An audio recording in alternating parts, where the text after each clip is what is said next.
Hey everybody, welcome to another episode of Butternomics. I'm your host, Brandon Butler, founder and CEO of Butter ATL, and today, got somebody special in the building, man. The one, the only, Mr. David Shands, the godfather of podcasting, man. How you doing, bro? I am blessed, brother Ken. I'm so excited to be here, man. I made it.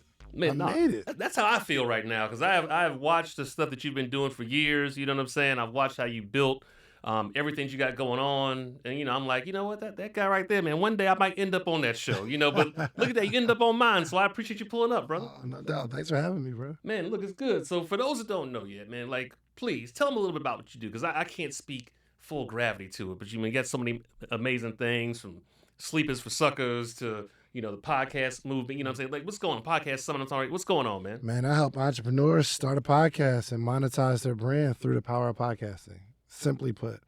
That's an amazing elevator pitch right there, man. Yeah. You got it pretty tight now. Yeah, we practice it. So we got a community called the Social Proof Circle where one of the biggest things we focus on is your XYZ statement. You ever talk to somebody for 10 minutes and they tell you what they do, and after 10 minutes you still don't know what they do? Right. So we teach people, I help X do Y by Z. Like, who is it that I help? What do you help them do? And how do you help them? So that's pretty much how we roll. Now, your story is somewhat known. I've heard you talk about many times, being at Cheesecake Factory to, kind of ending up podcasting. But, man, let's go back for a second, man. Like, how does that kind of transition even happen? Like, how do you go from, because did you always want to do a podcast? You want to do something else? Like, how did you get from A to Z in that space? You keep on living, brother. I didn't know what a podcast was when I started it, actually. So I'll run through a quick story. I grew up in New Jersey, moved to Georgia my senior year. I went to Morrow High School, graduated there, went to Alabama A&M, then came back to Atlanta. This whole time I'm an entrepreneur. I sold everything from weed to candy to real estate in my life. But I've always been trying to do something. I never just had a job. I always had a job and a dream, and I was trying to bridge that gap. So fast forward, 2010, I started a t-shirt brand called Sleep is for Suckers, geared towards entrepreneurship and people that are willing to lose sleep to do what they want in life. And at the time, I'm not a full-time entrepreneur, but I'm building this brand for the person that's just like me, that believes that one day, if I stop sleeping so much, and not even physically in a bed, but watching TV all day, being lazy, if I stop sleeping so much, one day I'll be successful. And that's what I'm telling my friends as I'm building this thing. So 2.5 years later, I was able to quit my job at the Cheesecake Factory, go full-time, open in a kiosk in Cumberland Mall. And kind of that's just where it started. But this whole story of entrepreneurship and how you win. So think about 2010. There was a time where you had to go find somebody and meet them and sell them your product. Mm-hmm. You know what I mean? It wasn't like, oh, I'm gonna launch a business and I launched it on Instagram. Like, you actually had to talk to somebody and sell a product. So I'm understanding, fast forward 2018, 19, I've done a lot in that time, but I'm doing this conference called Social Proof Conference, and the tickets are moving slow. So I come up with this idea. I said, man, I got all these speakers at this event. If I just interview the speakers, somehow somebody might watch it and say, hey, I want to meet this person. So at the end of these episodes, you'll hear me say, hey, if you like this episode, meet so-and-so there at August 2nd and 3rd, da-da-da. And once the conference was over, I stopped doing the interviews because there's no point in doing it if I don't have a conference coming up, because that was the reason I did it. The next year, I started up again because it worked to sell tickets. And I didn't know it was called a podcast at that time. But I'm a podcaster, and people started liking the episodes, and it just kind of grew into what it is today. And like, how big is the empire right now? Because you got a lot of different goals. Like, give them all the different aspects, right? Like, you got the Social Proof podcast, you got the summit coming up. Like, what are all kind of the pieces in the David Shands universe? My wife hasn't left me. We got some money to, keep my family happy. You know what I'm saying? Keep them fed. But yes, I have the Social Proof podcast. I have a content creation studio called the Creators Clubhouse. We're actually in development of another one right now. Hopefully we get these permits this week. But so I have 2 podcast studios. I'm doing a podcast summit tour where we went to 9 different cities. We did 7 so far, 9 different cities where we're teaching the power of podcasting. I have a community called My 7-Figure Podcast with one of my mentors. Shouts out to CJ. And Podcast Summit, which is an annual event. We'll have 2,000 people there. No sponsors. iHeart. pull up, bro. Like, what are we doing here? Okay. But yeah, man, I am all things the pipeline between entrepreneurship and podcasting and using podcasting as a marketing arm for your business.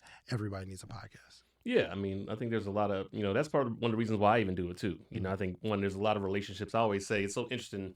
You can reach out to a lot of people and try to get them on the phone or get a meeting with them. They won't necessarily sit down with you for an hour, right? Yeah, But like you can sure. get them on a podcast, you can talk to them, ask them all kind of questions, and build 100%. a relationship on top of that too. Like how have you used podcasting? You talked about how you did it with the conference and you were kind of using that, but how else have you used it to like build those relationships and build a business? Bro, I mean, if you meet somebody in the streets and you admire them, you can say either, yo, oh my gosh, love your work. Let's take a picture. And then you take a picture and then you leave. Or if I see someone, I can invite them to another level of relationship. Hey, I'd love to get you on the podcast. I met Mike Epps, and I didn't get him on the podcast just yet, but I met Mike Epps we were in, what is it called? Suit Supply. And I said, Mike Epps, man, what's up, bro? He said, man, what's going on, man? I said, yo, huge fan. I said, Mike, one, I do want to take a picture, but two, I'd love to get you on my podcast. He said, man, I don't do podcasts, bro. I said, why not? He said, well, everybody want to talk about either a Richard Pryor movie or it's like the same stuff and I don't really like it. And I said, Mike, you went from the streets to an international celebrity. There's some genius that's been going on in your brain that allows you to brand yourself and move through the movie industry and just becoming this big brand. There's something that that hasn't been exposed, and I want to expose that. And he said, what's your name again? I said, David Shands. He said, hey, I'm gonna give you my number. He did give me his number. He ain't pick up though. However, he was impressed. He said, man, you're right, man. Most people interview me about the same thing. But at least I was able to have a quick connection with someone past and let me have a picture. But in this day and age, 2026, I honestly don't see how anyone's going to build a strong personal brand without a podcast because you can't build trust through 60-second clips anymore. Mm-hmm. Even if you go viral today, that doesn't even equate to followers. And people don't even hit the follow button. Right. They just like the video. And they don't even hit the like button. They like it internally. They don't even hit the button. So it doesn't really turn into much going viral for something 30, 60 seconds because we just scroll past it or we enjoy it, maybe send it to somebody, but that's the extent of it. But if someone's going to sit here and listen to this whole interview, just look at the number of views that this video gets. If it's 300 views, that's 300 people that was willing to sit with us for a second. Mm-hmm. And if they see us in the streets, they're like, yo, I saw that episode. Oh, man, you was on Butternomics, bro. You have that relationship. So I don't see how anybody's going to build a true tribe or following without long-form content in 2026, 2027. Yeah, it's interesting. I know for me, I mean, we've been doing this now. We're over 100-something episodes in, and we've been cranking. And more and more, man, I'm going out places. People are like, oh, man, you got that podcast. You know what I mean? I was in Florida a couple of weeks ago, and this lady pulled me. She was like, I've seen your podcast on LinkedIn and all. I'm like, oh, okay, thank you. You know what I mean? Like you never know who's watching. Never know, bro. You get those relationships and all that stuff. But I think what's also interesting is, a lot of people also don't understand necessarily how to monetize, how to build a podcast, right? And they think it's all about ads and selling ad space and all that stuff. But you actually use yours to help promote and push your digital products and all that stuff. How does that whole ecosystem work? Man, there's 1,000 ways to do it, but I'll just give you a couple examples. If you have a business, you need to start a podcast that cultivates an audience of people that will buy the product. Is what I mean. Let's say, for instance, you have a business which is a t-shirt brand that is about motivation and inspiration. If I were you, I'd start a podcast about inspiration and motivation. Maybe it's the stories of people who built something from nothing, or using one episode as one of the phrases of your shirts as the name of an episode. The people that watch the episode, that want to see someone go from the mud to becoming successful, and you're breaking it down, or you're interviewing somebody and you're getting their story, that's an audience of people that believe in the same philosophy of the t-shirt brand. So I wouldn't start a podcast because it's a good idea. I'm starting a podcast to be a marketing arm for the business that has some sort of alignment between the message of the podcast and the message of the business. And this audience of people that's listening to the podcast are typically the audience of people that's going to buy the shirts. So if it was, I don't know, I was doing, I don't know, some sort of brand that mothers love or something like that. I don't know if it's, I sell, what's it called? Strollers. Okay. I'm going to do a podcast for mothers, tackling some really important topics for mothers and things that mothers can relate to. Why? Because that audience of people that listen to that podcast are what? Mothers. Mothers. Yeah. And what do mothers need, especially new mothers? Strollers. Or they know somebody that's a mother that will buy a stroller, and if it's gift time and my kids are grown, I'm going to buy it for somebody else. We can put it on the registry. But the whole goal is to cultivate an audience of buyers through this podcast. That's the formula. And when it comes to building an audience, I mean, because look, they say there's tons of podcasts out there every day. I mean, I think I saw a stat that said just in music alone now, like over 30,000 songs are uploaded every single day to the internet. Yeah. It feels like that with podcasts now. I feel like everybody got a podcast mic now. Like, how do you kind of recommend people that are getting started, finding that audience and really kind of figuring out who they're talking to so that they can cultivate it? It's the same philosophy of a social media account. You wouldn't tell somebody that's starting a business they shouldn't set up an Instagram account because everybody has one. Mm-hmm. You wouldn't say that, right? It makes sense to have an Instagram account. But why would it make sense to have an Instagram account and not a podcast where people just get an opportunity to go deeper with you? It just doesn't. And one, everybody doesn't have a podcast. The second point on this is popularity moves in waves. Mm-hmm. There's somebody, and we haven't talked about this, but there's somebody or some program or some podcast that you used to listen to that you just don't listen to as much anymore. And not because they got worse, it's just you found some other things to do with your time. Yeah. So the people that you admire right now and say, oh my gosh, they have such a big podcast, you're not even going to be listening to them in the next year and a half, 2 years, probably. You'll probably listen to the person that's sitting at home listening to this right now that has a similar message because you might identify with that person's voice. Mm-hmm. I believe a podcast is just as important as an Instagram, TikTok, all of that stuff. And actually, they kind of push each other, but we have to start. If you're going to build an audience, you have to give your audience a way to connect with you. And how do they connect with you on Instagram? They don't. It's just 30 seconds, 60 seconds. We don't get to know you. We don't get to hear how you're feeling in the moment, bro. I talk about everything on my podcast. The times where we're up, the times where we made the most money ever, but I don't feel fulfilled. And now as I'm going out traveling and building this business and how I have 2 small kids and I face the worst type of dad guilt ever, bro. Because do I have enough money right now where I don't have to work as hard and I don't have to travel? I could live just a regular life and raise my kids. I got investments and stuff like that, but I still go out to build. But then it's that dynamic. You can't get that from Instagram. Mm-hmm. Or I potted through my mother passing away. I've potted through me and my wife, our journey of being parents. I potted through being sick. We potted through COVID. You get to know who I am. So when people run up to me in the airport, it's not, man, it's the greatest podcast in the world. They're like, yo, I've been following you since, because they spend time with me. Yeah. So the whole it's saturated thing is just dumb. It's also because I just did some research. My last presentation at Podcast Summit, when newspapers were out, they said at some point newspapers were oversaturated because there was too many newspapers. And then newspapers went to radio. There was like 50 stations and people said, radio, it's oversaturated. People didn't even understand why someone would want to listen to their news instead of reading it. So they rejected news, they rejected radio. Mm-hmm. Then when TV came out, they said TV is oversaturated. I don't even know why somebody would want to listen to TV or watch TV because it's all fake. The radio is authentic news. They said the internet was a fad.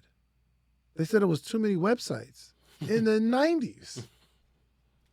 Everything that's come out, and here's my philosophy, and you're going to ask another question. I got to have shorter answers. I'm sorry, but I get so passionate. Go. Every change in the world is first rejected at some point. So at the point where they said radio is oversaturated, everything that comes after that falls into line of this is just the way the world is. So you wouldn't call radio oversaturated at the height of radio. Mm-hmm. no one said TV was oversaturated when we could just flip through the channel and there's thousands of channels. No one called TV oversaturated. They only said TV was oversaturated when there was like 50 stations. And they said, oh, the pool of money and advertisers are going to be spread so thin. But after people are done calling it oversaturated, it just becomes a way of life. Mm-hmm. No one says Instagram is oversaturated. It's just a way of life. But as it was growing, they said, oh, it's way too many social media platforms. The whole industry is getting oversaturated. Facebook, they said it with everything. So right now, we're in the point where podcasting is said to be oversaturated, but we still see billionaires starting podcasts. We still see pretty much every company in the world, or especially somebody that sells something, they're considering or launching a podcast right now, or some sort of marketing arm. The Breakfast Club is more of a radio station or a podcast. I'll let y'all tell me. Right. It's more of a podcast. I mean, even the way they clip everything up. This is the way of the world. Drake is about to drop an album, right? I don't know this for a fact, but for some reason in my brain, I do not see him going to a radio station, sitting down doing a radio run. Mm-hmm. Jay-Z ain't been outside in 10 years. He just did 2 interviews, but they weren't at the radio station. They weren't on TV. Where were they? YouTube. Yeah. In a podcast format. The world is changing. So eventually, people will stop saying it's oversaturated, and then it'll just be a way of the world. But people like you and I, who are over 100, I got like over 500 episodes, will have established brands if we continue to innovate and give people what they're looking for in this time. So I don't even remember the question, but y'all just play that back. No, man, look. And I think to your point, right, like what's so interesting about podcasting is, you know, even though a lot of it obviously is visual now, with people, things of video stuff, you're in somebody's ear for an extended amount of time. And like whether people realize it or not, that also builds relationship. Yeah. You know, that builds engagement because people, you know, they put it on kind of in the background. They might not sit there and listen and watch it, but they're listening to it, they're hearing it. And like for you to actually be in somebody's ear, talking to them hearing your voice, them hearing what you're talking about, right? I think that's even more engaged than them just like watching something, right? Because why do you get distracted if you're watching something? If you got your headphones on and you hear it, that's all you're hearing. And so I think what people don't understand too is that podcasting builds an even deeper relationship because of that audio connection. Yeah, that's one part of it. I would rather take 1,000 podcast listeners, like just audio, than 50,000 YouTube views, because your YouTube video can fall into an algorithm where it just shows up on your page. Mm-hmm. Podcasting isn't like that. Somebody has to intentionally go search your podcast, find it, hit subscribe, play the button. It's like so many barriers to get to it. But once they're there, they're sticky. The people on YouTube, look at your YouTube analytics. Most of the viewers probably aren't subscribed to you. Mm-hmm. So I'd rather take that 1,000 people base who decided to intentionally go listen to me than just a bunch of views.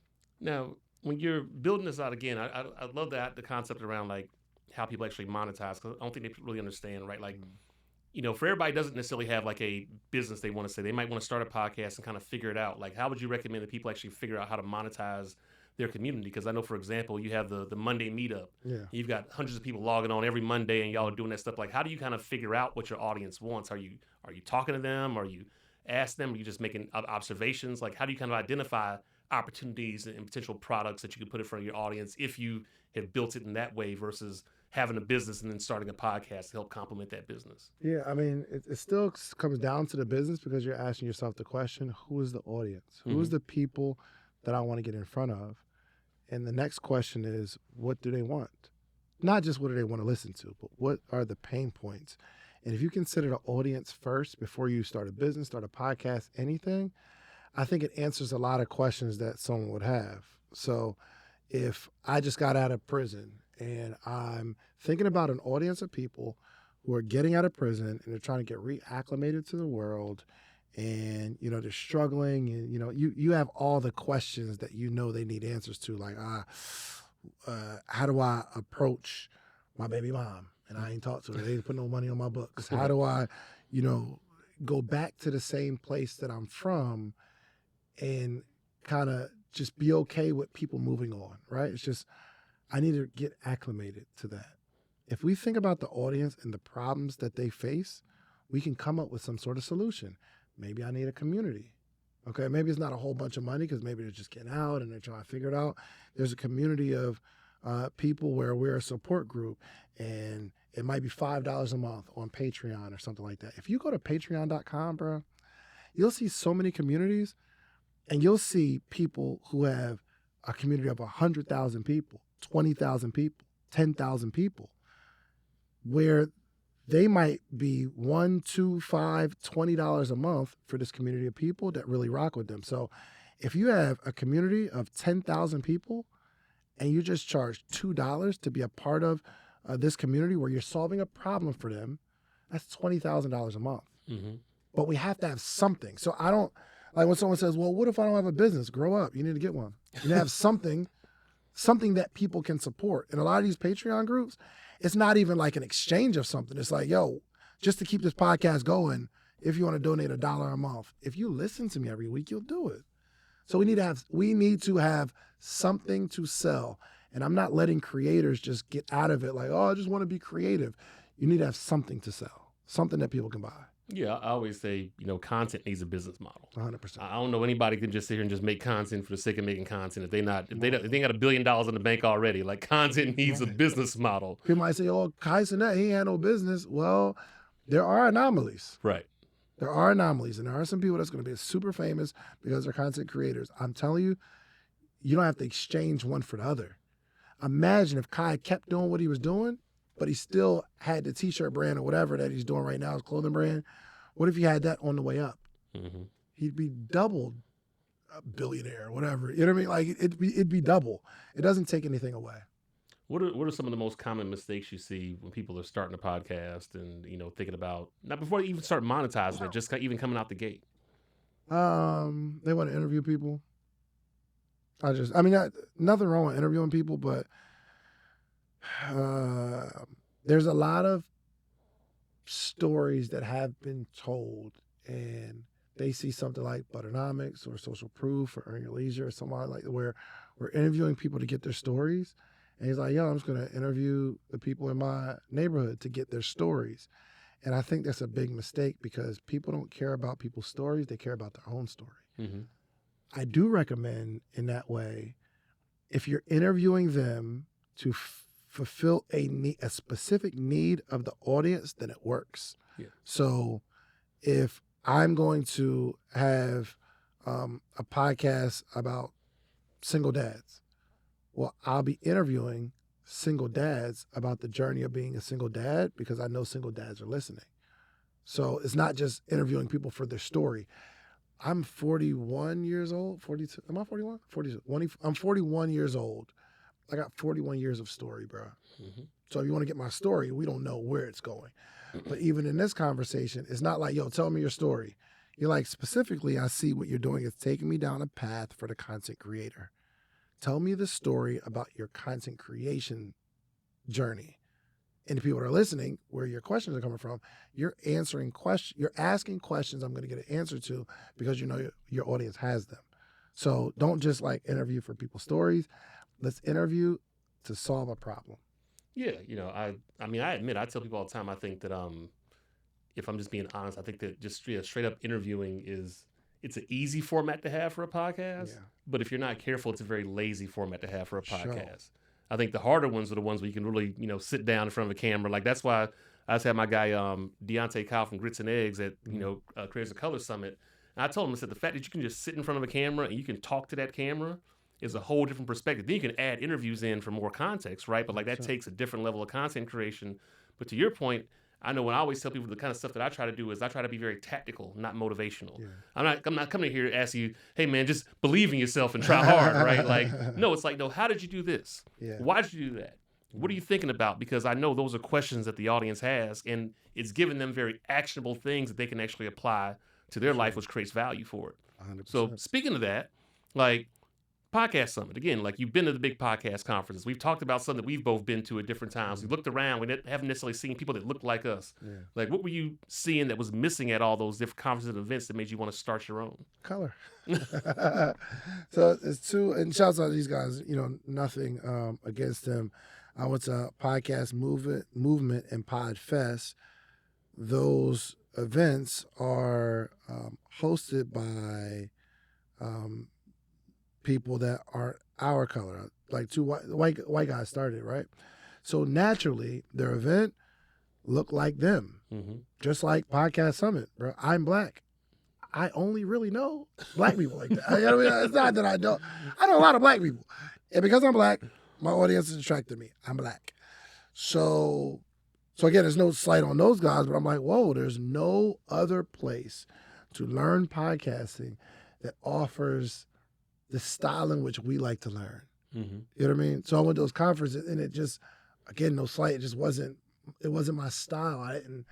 I didn't feel community, and maybe because I'm not a part of that community, I don't know, but I didn't feel the community aspect. I don't feel the energy, the way other cultures teach is different to the way that we like to receive information. So I was like, I'm going to start it. So one, shouts out to those guys for pioneering it. Now, there's really only 4 education podcast-driven conferences: Podfest, Podcast Movement, Podcast Summit, and there's one called the Podcast Show in the UK. And I don't say Black Effect because it's not heavily driven by education. Like, yo, this is what you do. It's more like come see your favorite podcast. And I love what they're doing because they're building their network. You can only be on the stage if you are in the podcast, the Black Effect Network. But it's just a gaping hole in the industry because the question is, where else would you go? Where would you go to learn how to podcast and learn how to monetize and learn how to build your brand? Where would you go? There's no other place. So I just saw a gap in the marketplace. One, there was nothing for us. And two, there's very little for anyone wanting to start a podcast. And my goal isn't to be the biggest Black podcast conference in the world. My goal is to be the biggest conference in the world for podcasting, period. I'm intentionally looking for other nationalities to come speak and come be a part of it because we need information from everywhere. And we're going to build something huge, and eventually I'll fade to the background as the front runner. Right now, I have to promote it because ain't nobody going to promote it like me, but eventually when iHeart buys it, I will fade to the back and, still be able to quarterback making sure community is community. And I just saw an opportunity, bro. Now, when people go, like, how exactly do you all structure it from a learning and education standpoint? Like, are there breakout sessions or there main panels? I know there's like conversations, but like, what's kind of the structure of it? Yeah, very little panels because for me, it's hard to learn in a panel. I ask a question, 3 different answers. Well, I don't know. I'm confused. Which answer do I go with? And it's not that it's no value, but it's like, all right, well, maybe I resonate with this person more. But we do a lot of keynote, meaning a lot of this is how you do a thing.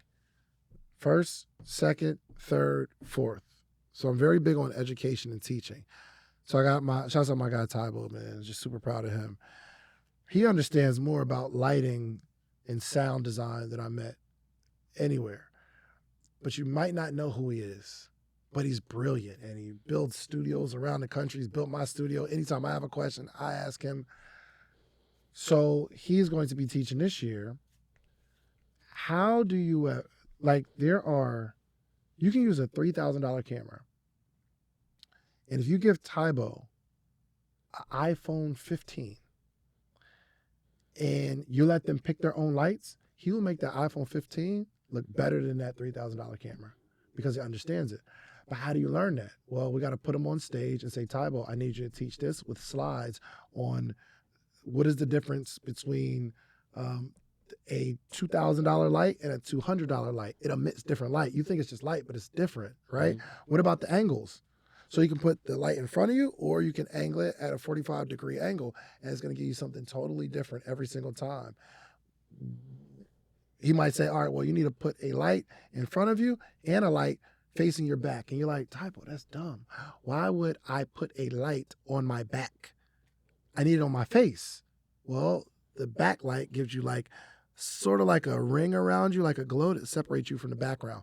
But you wouldn't know that until somebody's on stage saying you do this and then that and then this and then that. And then the session's over. You take the notes and you go home and do it. So, but this year we have incredible workshops. And for the last few years, we would have 3 rooms going at the same time. And you would have like 5 to 10 minutes to get to the next room because we're like, yo, we want to make sure we pack in as much information as possible. But this year we're switching it up. Instead of 3 rooms, we're doing 2 breakout rooms, meaning 2 rooms going on at the same time, teaching different information. But in between, we're giving 20 minutes of a window to get to the next room because we're going heavier on activations outside where you get to talk to people, you get to do live podcasts, and you get to like engage with our vendors, and you get to engage with the activations where you can ask questions. You get to see people walking around and have conversations. So we're putting a lot more experience in it this year. Not less information. I guess it is less information because it's less rooms, but I think people need the most valuable information and then be able to experience the information so that it locks in so you can go home and do something. Okay. Okay. Now, there's a lot of people, are using all these different tools, and my guess is that AI is going to be a big part of some of the conversations that come out this year. Like, how do you use AI when it comes to content creation, and what are some tips or recommendations you would give people that are in that space? Because I always tell folks it's more than just putting something in Chat GPT, y'all. Like, there's a lot more out here to do, but like, how do you kind of approach using AI? And also, how do you even approach using AI to help organize this conference? Because, again, I just came off of 404 day, and I said my big Craze the Color I tell people, man, we use that for everything. There were so many ways you can, but how do you implement it? One, you got to find out what people want to hear and what they need to learn. So if people don't know, let's say ChatGPT or Claude or whatever, all it's doing, it's not just one really smart person. It's like they're gathering all of the information and all of the conversations that is scraping on the internet, and they're packaging it and formulating an answer and giving you an answer, right? Well, we use it as, I'm putting in there like, okay, what are the top 10 issues people have with their podcast that they need solved? What are people asking that they don't know how to do? And that helps us formulate the schedule. In terms of the podcast itself, we use something called what's it called? Autopod. Okay, yeah. So if you have 3 angles, let's say you have 3 guests, you have a camera on camera 1, camera 2, and camera 3 on the 3 people. Well, you attach audio to each one of those and put it in Autopod, and Autopod will clip it up, meaning the camera changes based on who's talking automatically. You used to have to do it manually. I have to switch from this person to that person manually, just cut out like that. So we use that for Autopod. But for my solo episodes, what I'll do is I honestly have Chat give me a script about something. Like I did this video called Weddings Are a Scam. And I'm not that smart, and I don't know a whole lot about weddings. I've only had one. But I'm like, yo, why do people spend so much time on weddings? So I'm asking my AI tools, like, yo, why do people spend so much time, how much money on weddings? Then I'm asking, okay, what's the average amount that someone spends on a wedding? And Chat says, oh, $30,000. I talked to my videographer at the time, and I know how much I was paying him. He said he spent $30,000 on a wedding. I'm like, bro, you don't make that much money. You're spending $30,000. So it's not even it's not about how much you make. It's about how much we have to put into a wedding, which is crazy. So then I find out just through Chat, I'm like, yo, so tell me the story of how weddings even, because they used to just jump over a broom, right? How did weddings start? And it gives me this whole history on how weddings began. And then De Beers, the company, they're a diamond company. They're having problems selling diamonds. So they figure they're going to put diamonds in movies. And they're going to have people proposing to people with a big diamond ring in the movie. And then they come up with this diamonds are a girl's best friend. Diamonds are forever. And they incorporate diamonds as a staple of your marriage or your wedding. So much so, the bigger the diamond, the more I love you. If you have a small diamond, that means I don't really care much. That was propaganda and marketing from a marketing company. Yeah. So I gather all that information and I say, Chat, give me a script, a 40-minute script that I can read. And I take the script and I look at it and I change the stuff into my own words and my own personality and my own swag. And I put it into an Elgato teleprompter that's attached to a foot pedal, where when I press the foot pedal, it scrolls down so I can read it. And then if it's going too fast, I just stop, let off the foot pedal, and it stops where I'm at. And then I could push it a little slower and it will read. And I read the whole script. AI. I'm not that smart. I can't remember that stuff like that. And then I take those clips from the whole episode and I put them. We had some viral clips go from that episode on social media. Mm-hmm. A whole little AI workflow. So that's one of the ways I use it. I mean, look, that again, I think you touched on a couple different things. Like one, how you use the tools, but then two, again, how you supplement in kind of topic based content beyond just the interviews, right? So you already understand things your audience wants to hear about. That's how you can again now kind of. So I hope y'all got that. You know what I mean? Like it was both. This is how you doing the individuals. This is how you do the interviews, but now there's a way to kind of approach individual episodes and topics, which again give you that balance that I think a lot of podcasters kind of miss because they kind of go all in on one specific format. Now, when it comes to the summit and all that stuff, man, why, you built this whole thing in Atlanta. Like, why do you think Atlanta is such an important part when it comes to, black media and building that platform? I mean, we're the mecca. It's the hub of black stories and black everything, bro. It's black everything here, man. Black wealth, black scams, black content creators. It's just a beautiful blackity black city, bro. And I live here. So if I live somewhere else, I might have done it somewhere else because my first year I did a podcast summit in Miami. I lost $250,000 of my own money. And it hurt, bro. It hurt so bad. But Miami is just so expensive. Mm-hmm. And I was like, yeah, if we're going to do it again, we got to do it here in Atlanta because it's cheaper for me. It's cheaper for production. I know, I got people here. But I think just Atlanta is just an incredible mixing pot of everything. You have everything, bro. And it's like one of those cities where you might see a celebrity in Lenox Mall and he's just walking around. You know what I mean? We're not super impressed. They're taking pictures, of course, but it's just we've normalized success. And there's a level playing field I feel, here in Atlanta where a social media influencer or a big podcaster and a celebrity that we've been growing up watching gets the same amount of love. Yeah. I love it here, bro. Yeah, I was at a meeting last week with some folks that are not from here, and I was kind of saying the same thing. I said in Atlanta, you never know who you're standing next to. Yeah. And sure. again, when people walk in the room, it's like we're not even really that impressed. I mean, it's like I've seen him before, he's been hanging out, but everybody else kind of comes down here and runs around. Man, look, as we get ready to wrap this thing up, I mean, there's somebody that's probably watching this interview. They're getting 200 views an episode. They probably want to quit. Like, what do they need to hear right now besides come to podcast summit so y'all can learn how to go from 200 to 200,000? Yeah. You need to know that nothing's wrong with the content. Keep going. The second bit of advice is everything's wrong with the content.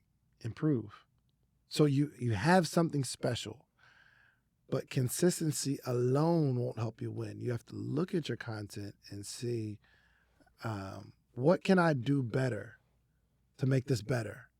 So I've been focused on being a better interviewer, even though I think I'm pretty good now, but I'm terrible based on how I'm going to be next year because I'm starting to get more into the emotional side. I can see the trigger when someone's starting to change emotionally. I can see the trigger. And you learn to just sit in the moment and not move on to the next question. I used to listen to my podcast and I'll ask questions and I'll say, all right, so like you started the 404 day, right? And like, I think like, how would you like approach like, and that was just, it was a natural part of my communication and my conversation.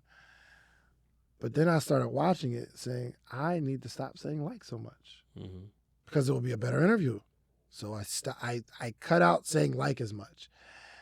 And then I would do this long intro like, welcome to another edition of where we get that, blah, blah. Nobody cares. They're going to scroll. Let's jump into it. Let's ask a hard question up front. Hey, you ever cheat on your wife? Let's just start right there. Let's just start. Let's get it. Just so jump into it. Let's jump for sure. So I'll tell a quick story. My stories are never quick, but I'll try. I was doing the podcast for the conference, right? And then eventually people started liking the podcast.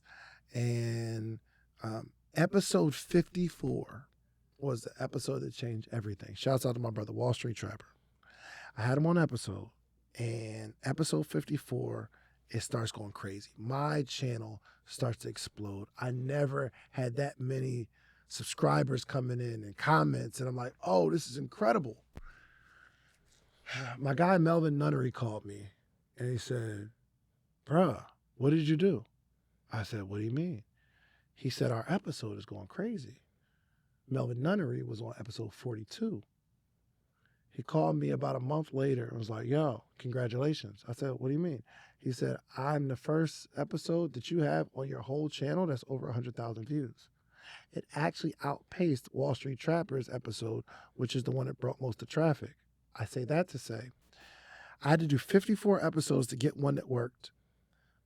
But somehow, some way, all of these followers reroute to episode 42, and episode 42 starts to explode. And then with the traffic from 54 and 42, all of the other episodes start to hit. So I say that to say, if you didn't get to 54, you have no reason to complain about it not working. Or that episode 54 could be 100 for you. Yeah. That episode 100 could be, my episode 54 could be episode 300 for you. But if you could just get to 300, one of those might hit, and then they'll see the body of work. So we record 10 episodes and say it doesn't work. Well, how long is success supposed to take? Like in your head, like when, what's the timeline? Keep building, keep giving the audience something, and continue to improve. Yeah, man. You know, I always say you never know which is going to be the one. Yeah. And I think that's the hard part. I mean, yeah, I remember this piece of content that we did on butter one time, and it's the most simple thing. We took 5 chicken wings, put them on a plate, and we took a small bite out of one, and the bites got like progressively bigger until the last one was just the bone, right? We literally said, how to eat your chicken wings on a scale of 1 to 5. And let me tell you something. Like, that post took $10 to make. We had to go buy the chicken wings. You know, we had to get a 20 piece. You know what I'm saying? Sure. We had to sample everything. Sure. But I mean, I remember, you know, maybe a day or two later, my phone's like blowing up. Complex has got it. They're retweeting it. They're reposting it. Then Chrissy Teigen, John Legend's wife, is literally posting, arguing with people on Twitter. Like, if you're not number 5, don't come to my house. Then 2 days later, I get a call from the Today Show. Wow. Today Show's like, we found this piece of content, and we're going to do a segment this morning on how do you eat your chicken wing. Like, it's on the Today Show. Wow. And I say, you never know what's going to be the thing. Never know, bro. You never know which one's going to be your episode number 54. You know what I mean? You never know which one's going to be.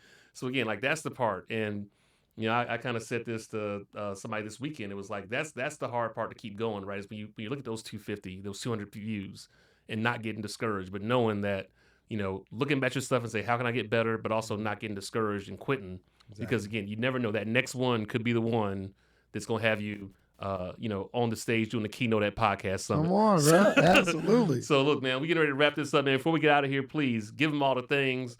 How can they find you? How can they support? How can they get tickets? Like, give them all the stuff. Yeah, absolutely. Go to podcastsummit.com July 2nd and 3rd of this year. Use code BUTTER. We will set up a promo code for y'all. Okay. I'm going to text my team right now, BUTTER.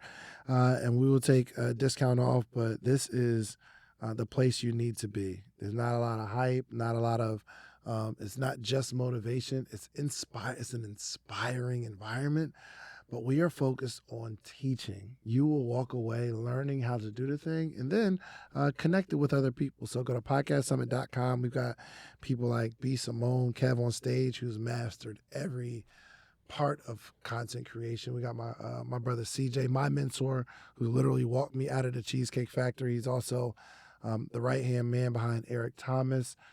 He took Toby Wigway from just some kid in Houston that didn't even rap to one of the biggest artists in the world now, man. Toby is killing it. And I've been able to watch that process. So he's going to be teaching the branding. And we got so many workshops, 2 days of all the game that you need. So yeah, go to podcastsummit.com. You can follow me on Instagram at @DShands, DSHANDS. Follow me. Let me know you watched this episode. Hey, man. Well, look, I appreciate you pulling up. Congratulations on everything. We got the Godfather podcast on here, man. I got some gems out of this thing, too. I hope. So I know y'all did, man. But look, with that said, y'all, that's the pod. We out. Peace.